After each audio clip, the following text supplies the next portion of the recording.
এরপরে আপনার your relationship should be হালাল, আপনার সম্পর্কগুলো হালাল হতে হবে।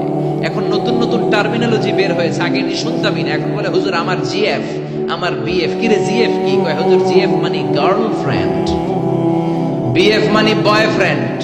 আছে না নাই? আবার কয় আমার এক্স গার্লফ্রেন্ড। হুজুর আমার ব্রেকআপ হইছে।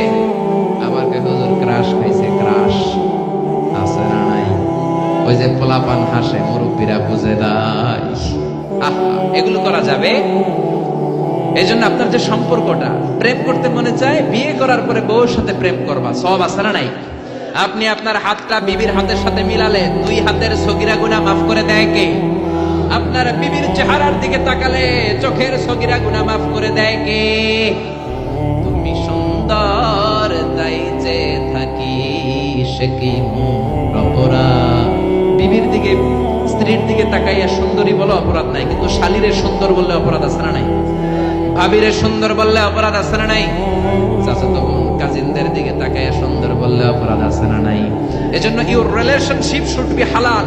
ছেলে মেয়েদেরকে আগে বিয়ে করায় দেন। মালয়েশিয়াতে আমরা একটা ক্যাম্পেইন করি, টাইমলি ম্যারেজ ক্যাম্পেইন। আমি দেখেছি অনেকে এটার সাথে জড়িত। এই টাইমলি ম্যারেজকে আমি সাপোর্ট করি। সময় মতো ছেলে মেয়েদেরকে বিয়ে করায় দিবেন। আপনি ছেলে মেয়েদেরকে সময় মতো বিয়ে না করানোর কারণে এই মেয়ের দ্বারা, ছেলের দ্বারা যত গুনাহ হবে তার পার্সেন্টেজ গুনাহ আপনার আমলনামাতে আছে না? এজন্য ইসলাম বলে ইউর রিলেশনশিপ শুড বি হালাল। তোমার সম্পর্কটা হতে হবে হালাল সম্পর্ক। বিবাহ বহির্ভূত ইল্লিগাল ম্যারেজ সিস্টেমে কোনো সম্পর্ক ইসলামে জায়েজ নাই, হারাম। চিল্লা এখন ঠিক কিনা?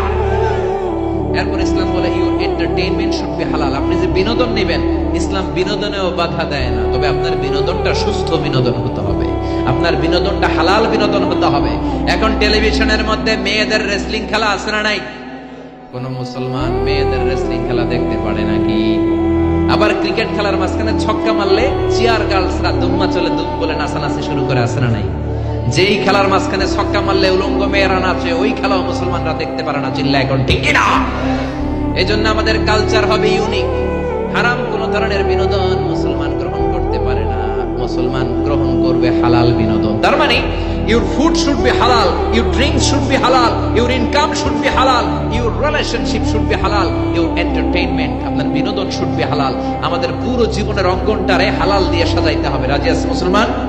কে কে রাজি? তো হাত উঁচু করে আমরা আল্লাহর দেখাই। আল্লাহ আমাদের হাতগুলোকে তুমি কবুল করে নাও, হারাম থেকে আমাদেরকে বাঁচাও, আমরা যেন হালাল খেয়ে মুস্তাজাবুদ দাওয়া হতে পারি, তুমি কবুল করে নাও। আল্লাহ আমাদের সবাইকে কথাগুলো বুঝার ও আমল করার তৌফিক দান করুন।